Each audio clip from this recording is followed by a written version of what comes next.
जय परशुराम भगवान विष्णु के छठे आवेशा अवतार ऋषि भार्गव के पौत्र और जन्मदाग्नि के पुत्र परशुराम जी का जन्मोत्सव विप्र सेना के द्वारा बड़े ही धूमधाम से मनाया गया।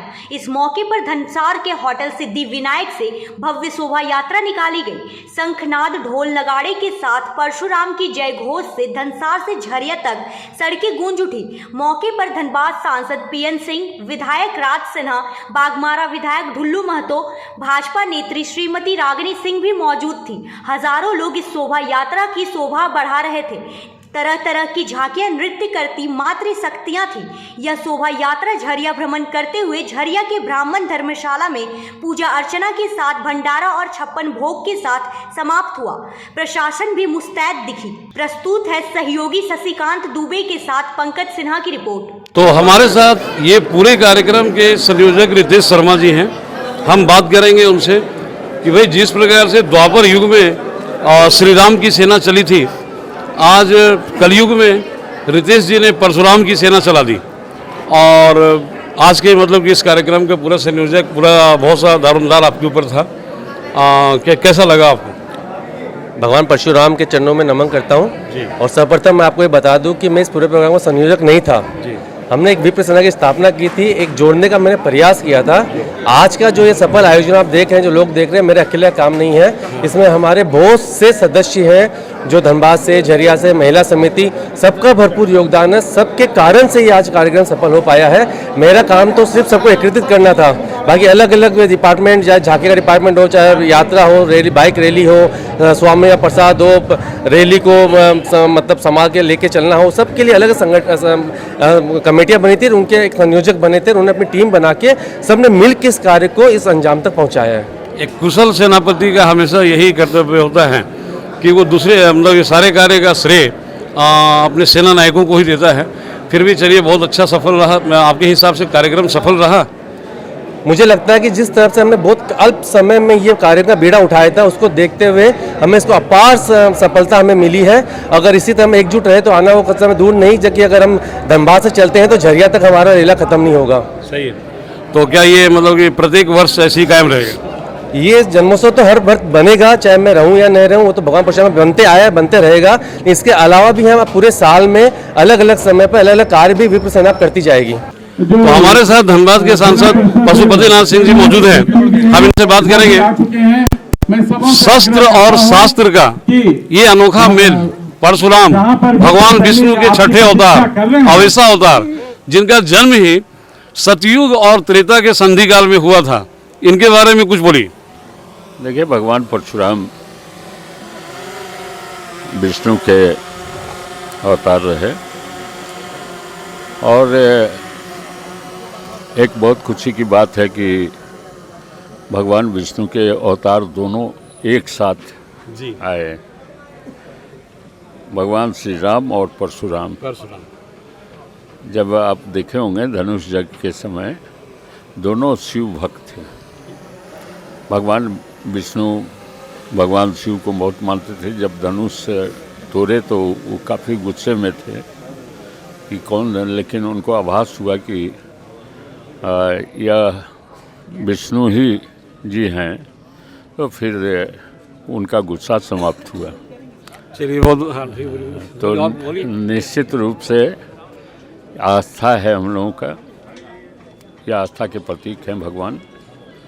और उनके आज जन्मोत्सव है और उसको धनबाद के विप्र सेना ने बहुत धूमधाम से मनाने का संकल्प लिया है। और इसी का परिणाम है कि इतनी बड़ी संख्या में लोग भगवान परशुराम जी का पूजा आराधना करने के लिए यहाँ से उनके मंदिर तक जाएंगे।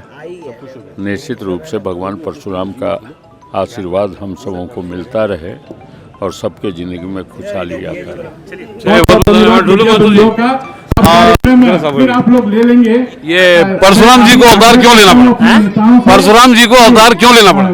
देखिए, परशुराम जी शांति के प्रतीक थे। वो गलत के प्रति उनका खिलाफ लड़ाई था और भगवान परशुराम जी का नाम ही राम था, राम ही परशुराम थे और वो विष्णु के छठे अवतार थे।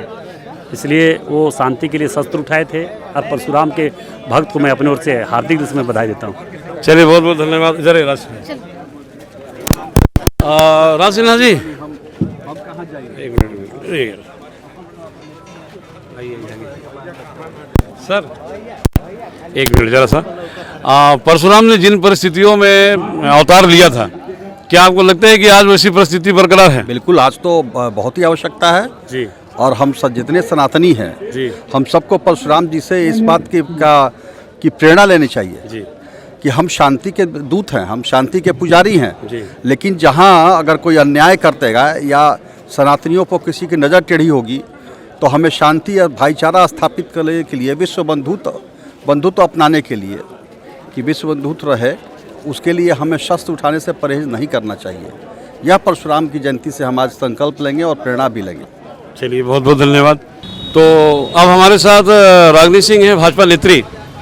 मैं इनसे पूछना चाहूँगा कि परशुराम जो कि शस्त्र और शास्त्र का एक बहुत ही विलक्षण समावेश, जब उन्हें ये जान पड़ा कि क्षत्रियों ने पृथ्वी पे रहना ब्राह्मणों का दुभर कर दिया है, तब परशुराम जी त्रेता और सतयुग के संधि काल में अवतार लेकर के क्षत्रियों का मान मर्दन किया।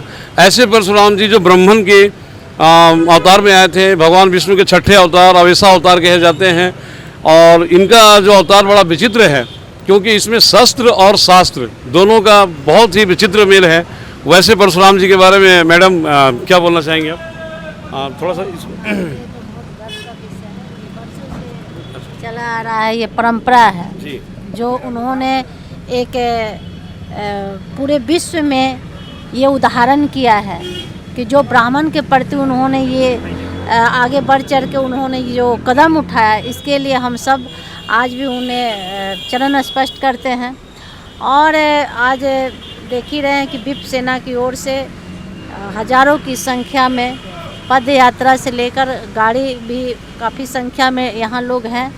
और आज की डेट में उन्हें विप सेना के जितने भी युवा साथी से हैं और भी सारे लोग जुड़े हुए हैं, बहुत आस्था और श्रद्धा दिन पे दिन बढ़ती जा रही है।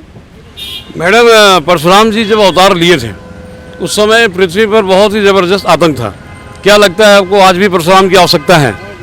बिल्कुल, उनके जैसा आज भी आवश्यकता है, क्योंकि हमारे पृथ्वी पे ऐसे ऐसे कई रावण आज भी हमारे पृथ्वी पे हैं जो उनको वध करने के लिए, वैसे हमारे परशुराम जी को यहाँ रहना बहुत ही आवश्यकता है, जो कि आज देख रहे हैं कि हजारों की संख्या में हमारे युवा साथी वो एक उनका परछाई बनकर सब खड़े हुए हैं।